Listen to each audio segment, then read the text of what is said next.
Anger is a destroyer. James 1, 19 to 21. Okay, listen carefully, everyone. Know this, my beloved brothers. Let every person be quick to hear, slow to speak, slow to anger.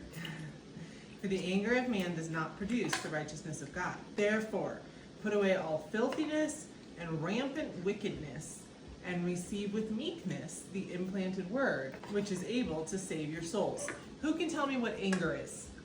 It's being mad at someone. Well, What does it mean to be mad? when someone takes your toy, you want it so bad you get angry at them. But what is anger? I don't know.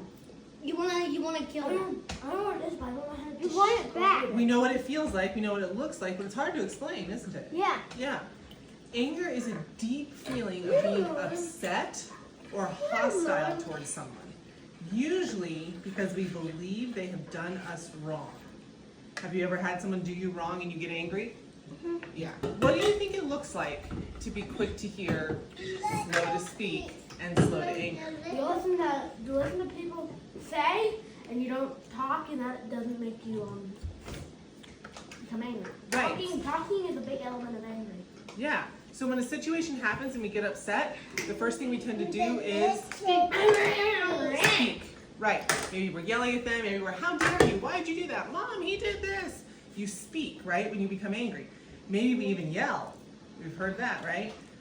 This tells us to stop.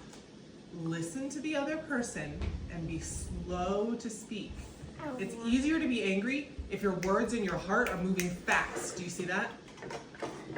Anger feeds on speed. If you can slow down, listen, and be slow, you're probably not going to get as angry. So when it says the wrath of man, who knows what wrath is? Oh, anger. Yeah, same thing as anger. What is meekness? Receive with meekness the implanted word. No, what's meekness? No? Like calm. Quarreling? Meekness, it's good. Yes, it's a good thing. It's like calm, soft. Humility. That's what I was gonna say. Being humble. And you said it before I could do it. It's specifically choosing to submit to God and obey Him, and being willing to be teachable, to hear what God and others have to say, instead of like, well, I know everything. So there's three main lessons in this section about anger. One, slow down. When we get angry, we need to slow down our need to speak and instead listen. Listen to the other person, listen to God, and be slow to anger. So that's lesson one. Lesson two, the wrath, the anger of man, which just means our anger, will never produce the righteousness of God. Why The not wrath of man woman? does not produce the Man. Not woman. Because the Bible often just says man when it's talking about people. Or when it says brother, it means everyone.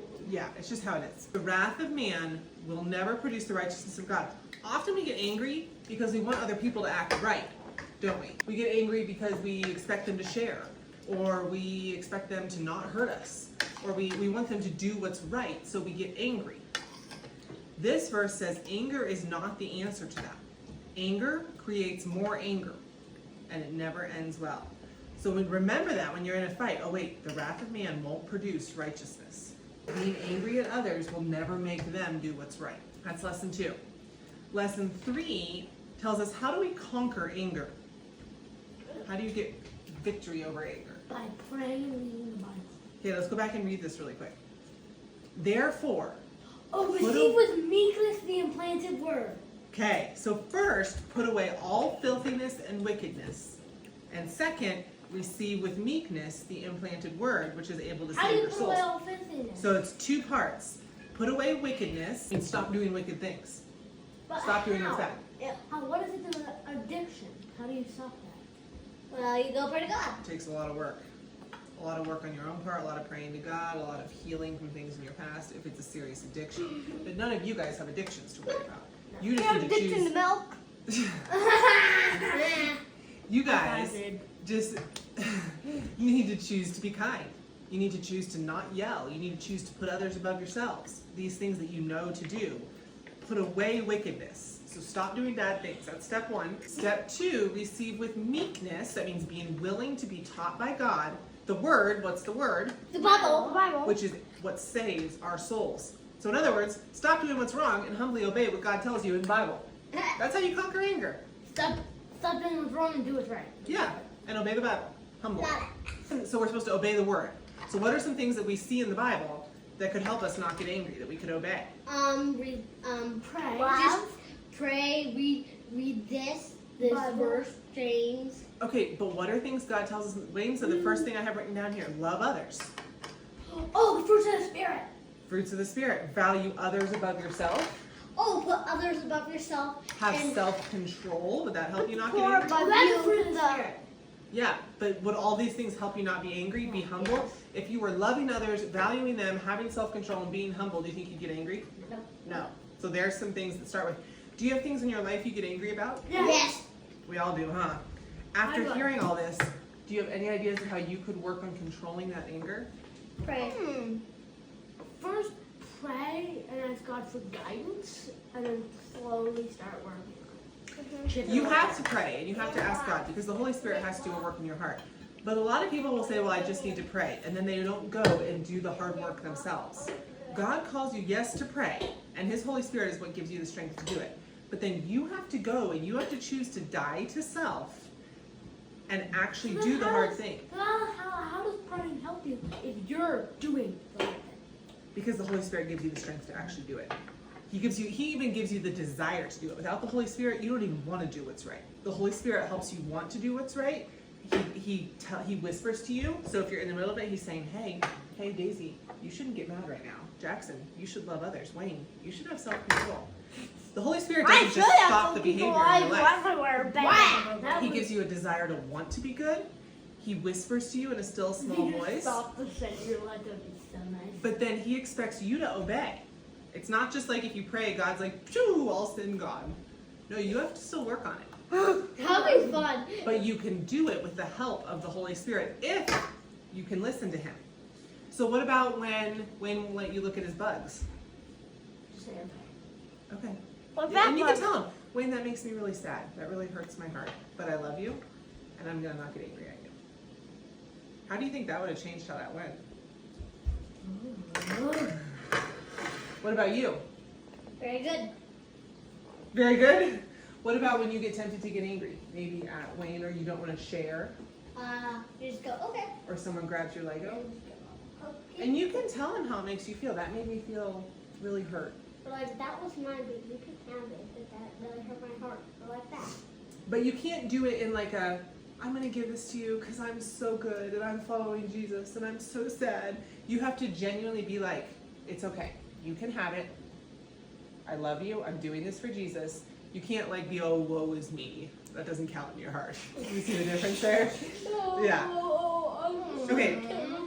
So the biggest anti-anger tool that we have, It's anger. what do you think it is? Anti-anger tool. Your anti-anger tool. Use the sword of the Spirit. Actually, Holy that's Spirit. probably number one, but it's a character trait. Holy Spirit. No, your number one Love. anti-anger character Jesus trait. Christ. Oh, Oh, fruit of the Spirit. Okay, what did it say in the verse? Meekness is Lord. Humbly. humility. humility. Humility. If we can think of others as more important than ourselves, Philippians 2, we will be much less likely to get angry at them. Like if you think, like if the President of the United States showed up and took a toy from you, do you think you'd be angry at him? No, because you think of him as much more important than you, right? Much. Okay, Daisy, stop picking your ear. Yes. So if you think of your siblings as important, you're probably not going to get angry at them.